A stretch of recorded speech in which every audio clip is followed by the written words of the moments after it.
מטלן יעד לכיסוי שטחים.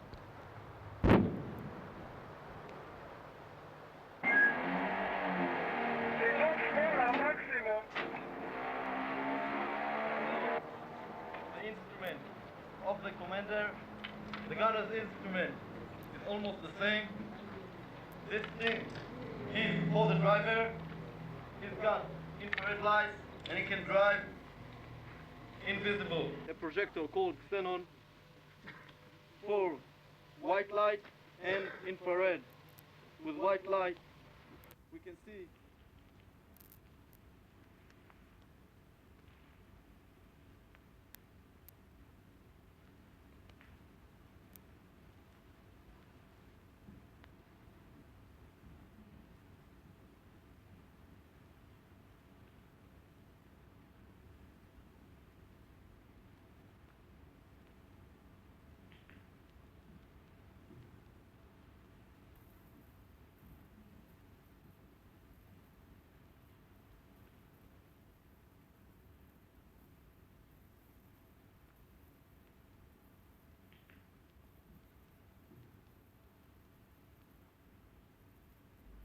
or let ourselves be killed, or commit suicide, or live and defend ourselves. And thank God that we don't hold 1 inch of territory from Lebanon. We had over 30 villages after the... When we say secure borders, we have 2 things in mind. The most important thing is that the border should be such that give no natural advantage to any one of our neighbors. So that when one of our neighbors or their successors will think, well, let's try it again, they will have some hesitation because the borders have changed. Now, I'll give you 2 examples. The Jordanian border, if it's not 12 miles only, so that they can shoot from across the border, as they have done in this last war. Tel Aviv was shelled from across the border. Netanya was shelled from across the border. This is one example. Another example is the Golan Heights. If the Syrians, again, will be above and we again below, that's easy. Even without a declaration of war, as for 19 years our settlements were shelled from above. But if both of us are on the plateau, with the experience that they've had that it's difficult to win against us, any Syrian president will say, well, maybe not. But if, despite all this, we are attacked again, have we a right to want to be able to defend ourselves with as few casualties as possible? This is the entire secret of what we call the secure borders. And we believe the greater the risk that any Arab country will have to take to declare war again, to fight us again, the greater the possibilities for a lasting peace. Aren't you getting less and less ready to contemplate withdrawal as the time goes by? No. The government hasn't changed its attitude from the very beginning. Now, I want to say this, in all honesty. It's possible, had the Arabs accepted the call of the Israel government immediately after the war was over, and Israel said, now let's sit down and negotiate for a secure, agreed, and recognized borders.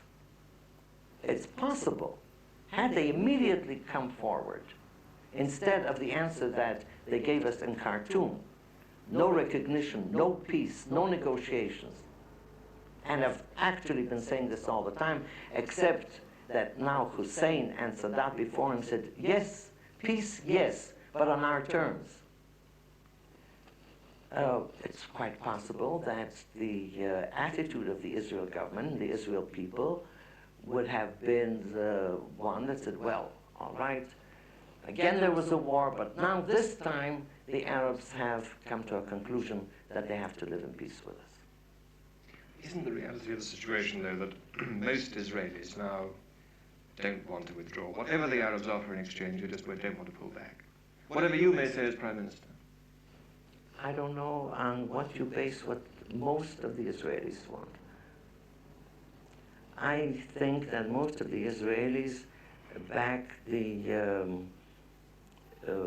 attitude and the decisions of the Israel government, in this case at least, and most of the Israelis, I would say all of the Israelis, want peace. And you are prepared to withdraw from, you yourself said, from... The ceasefire lines. Yes, in places you're prepared to return most of certain Arab territories in exchange for that peace. I don't know. Where, I think that it depends upon where. It depends upon where. Sinai and the West Bank are the obvious places, one thinks. Well, I think in Sinai, now I say, there is no decision of the Israel government. But if you ask me, I think that there's no doubt that Egypt would get a great part of the Sinai. Except Sharm el-Sheikh and the road to Sharm el-Sheikh. Well, Sharm el-Sheikh, of course not. And there must be territorial connection between Sharm el-Sheikh and Israel, which means changes in the borders, of course. But where the line will be, I couldn't tell you. Your position is still the same as it always was, that if they want to find out where that line is, they must sit down and talk to you. Right. Are you still saying, as you said originally, that everything is negotiable? We said we make no conditions to the Arabs. They can put on the table for negotiations anything they want. Is there any point in their putting on the table their demand We'll that they have discuss Jerusalem it. back? Why should we promise them things beforehand? But is there any point in the putting on the table a proposal that they have back East Jerusalem? Is there any point for them putting on the table that we go back to the 67 line?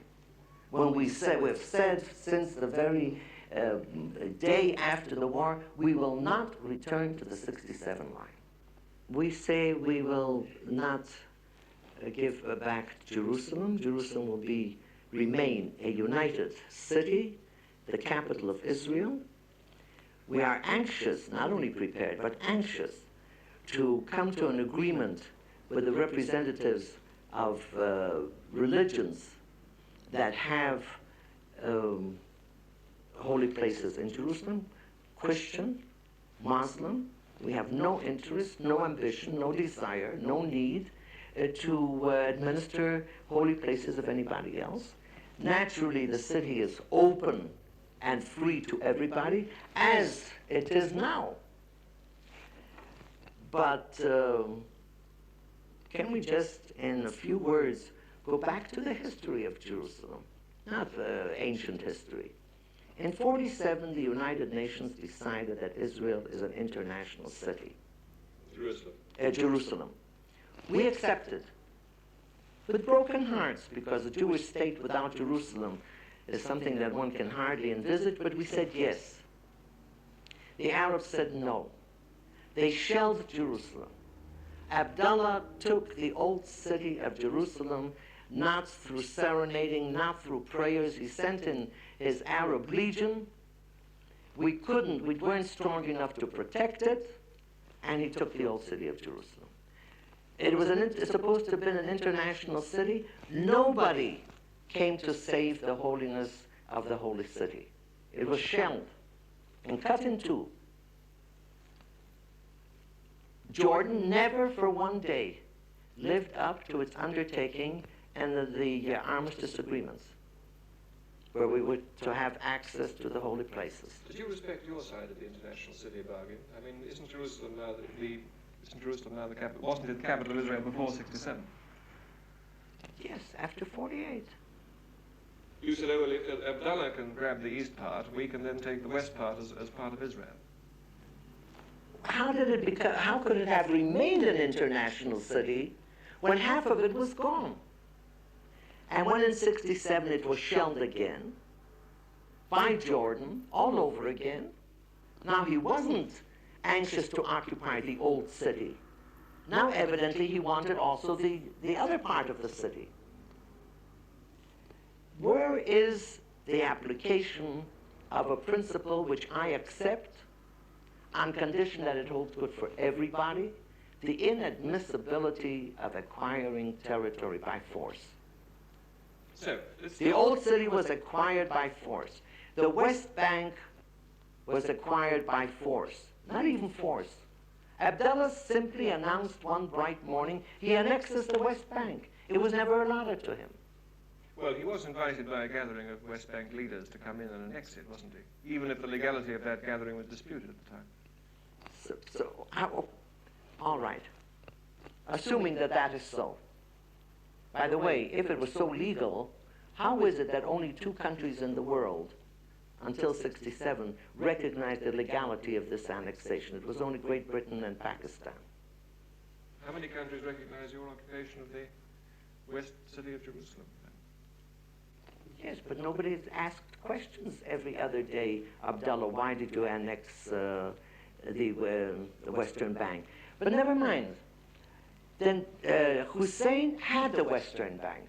He had the old city. I still ask this question, what else did he want in '67? He wanted something in addition to the West Bank, in addition to the old city of Jerusalem. I mean, everything that he's had before, he expects back. But he has talked about Jerusalem being an open, unified city. Isn't that promising for you? I was touched when I read, if that's what he said, that Jerusalem belongs to Abraham, Jesus, and Muhammad. Well, that's beautifully said. But when did he learn that Abraham had something to do with Jerusalem? When for 19 years we were not allowed to go to the old city, we were not allowed to go to the Wailing Wall, when the synagogues were destroyed, when the cemetery was destroyed. Did he find this out only recently? You are making it pretty clear, aren't you, that in fact that old line between Israel and Jordan will look nothing like the line that you want to negotiate with Hussein. You want It will not be the same line. Where it will be, that's a question of negotiation. There are various ideas in the country. You know that very well. Some believe that the Jordan should be the line. Some believe that there's a possibility of negotiating. But Prime Minister, do you see any sign of an opening at all for peace at the moment? They can expect to gain substantial. frankly, at the moment, no.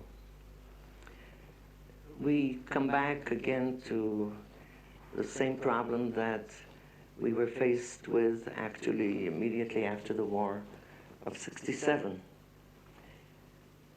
There really should be no reason why we couldn't have had peace throughout these years and why we shouldn't have it now. The only thing that is necessary is for our neighbors to make up their minds that they want peace and that real peace can be achieved between the parties. But as the time goes by, and as the Arabs and the commandos seem less and less able to attack you, aren't you getting more and more inclined just to stay where you are? Isn't it rather nice having all those territories to occupy? No. We have other ideals and other dreams. Not to have the boys that we have to keep on the canal. Believe me, they have other dreams and we have other dreams for them.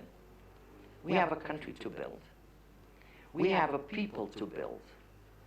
We have greater joy in meeting the planes in the little airport with Jews from Russia coming in than from phantom planes. We need phantom planes. We're happy we get them. But there's no joy in getting phantom planes. But there is joy in having El Al planes come in and bring Jews from Russia, from all over the world. We have greater joy meeting a few Jews that can get out of this, it isn't even a prison, Syria or Iraq for Jews, than we have in keeping our boys on the front. We have ideals of a society here, of being a progressive and developed a state. We have no need for more sand or more rocks or even fertile soil. We have taken the Negev, which was sand, and have done something with it. This is joy. And there's a lot of sand more to be developed, and many more rocks in the country. And there are people that have come from underdeveloped countries from 16th, 17th century. And we want to bring them up to 20th, 21st century civilization. This is our joy. These are our dreams. These are our ideals. This is where we want our young people to put their effort in, and not in defending borders.